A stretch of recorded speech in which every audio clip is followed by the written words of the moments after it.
नमस्कार, स्वागत आहे तुमचं मोहक रेसिपीज आपल्या मराठी यूट्यूब चॅनेलमध्ये। आज आपण तोंडी लावण्यासाठी किंवा चपातीबरोबर किंवा भाकरीबरोबर खाण्यासाठी बटाट्याचे कुरकुरीत काप करणार आहोत। चला तर मग रेसिपीला सुरुवात करूयात।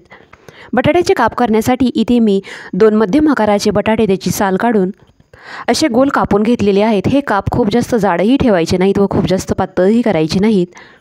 हे काप 2 पाण्याने स्वच्छ धुवून घेतल्यानंतर त्यातील पाणी पूर्णपणे निथळण्यासाठी इथे एका चाळणीवरती 10 मिनिटांसाठी तरी ठेवून देऊया। बटाट्यांच्या कापांना लावण्यासाठी आपण इथे काही मसाले घेतलेले आहेत। तर इथे अर्धा चमचा धनेपूड, अर्धा चमचा जिरेपूड, 1 चमचा कांदा लसूण चटणी, अर्धा चमचा बॅडगी मिरची पावडर, अर्धा चमचा गरम मसाला, अर्धा चमचा आमचूर पावडर, चवीपुरतं मीठ, पाव चमचा हळद, पाव चमचा हिंग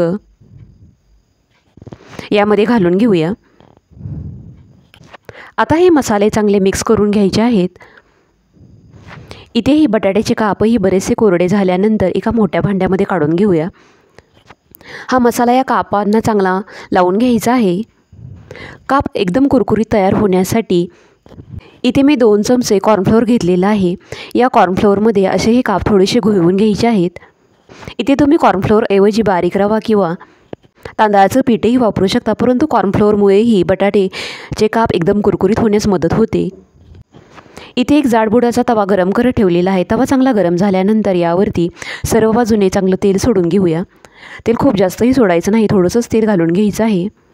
तेल चांगलं गरम झाल्यानंतर या तव्यावरती काप ठेवून देऊया।